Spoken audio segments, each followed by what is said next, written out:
something that I think is extremely smart. And it's not a company that I would say has the hottest brand equity in the space. And it's not even a company that I'm quite sure health-wise where it's going as a business. It's kind of going out of the Time Warner wing and its own. And that's AOL.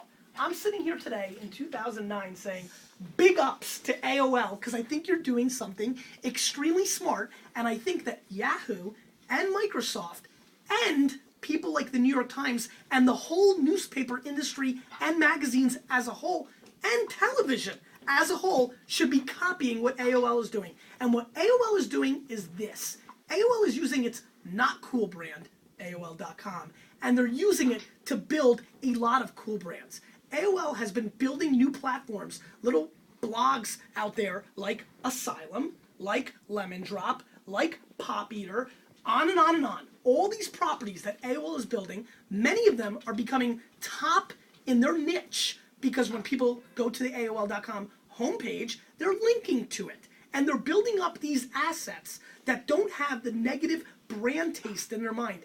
And it's fucking brilliant. Because what's happening is they're going to be able to monetize that. They already have. They're selling quite a bit of ads on these other platforms, these sub-sites, these little satellites. It's almost a little bit of a Soviet Union play, a little Czechoslovakia over here, a little Hungary over here, and it's quite smart for business. I really think that Yahoo and Microsoft, with their mothership homepages, should really consider going after that, as more and more is going to become about filtering and niche and hyper-local. These guys have massive eyeballs, but they're losing them every single day. Thus, why I talk about the newspaper industry. My opinion, the New York Times, every day on the front page, should be plugging, and it doesn't have to be Tokyo and Times Square. It can be subtle and classy, but if they've got an article about, there's daily politics that AOL just launched. I don't understand why the New York Times, in the Wednesday food section, doesn't have a little box that says, to see more about this, go to dailyfood.com or whatever's available, or foodforloversoflovingfood.net. I don't care. What I care about is they have eyeballs, still, a lot of them. Less than they did before, and a lot less than they're gonna have.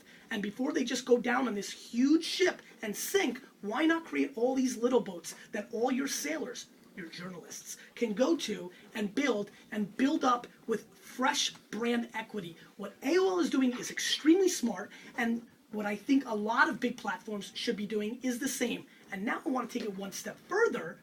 Now I'm starting to think about it even within a small niche, like my own wine library site. Should I be creating sub-sites like Cabernet Today?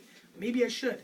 Maybe I will. And maybe you have a lot of eyeballs that are maybe kind of going in the wrong direction, or maybe you're not as happy with the brand overall, or maybe you're passionate about a niche within that global play. Use that big mothership to send eyeballs to these other islands. There's huge money going that way in the future. I promise you. I made this video so I can show it to you in 3 years and say, I told you so. I hope you're having fun with your family. Have a great day. Thank you.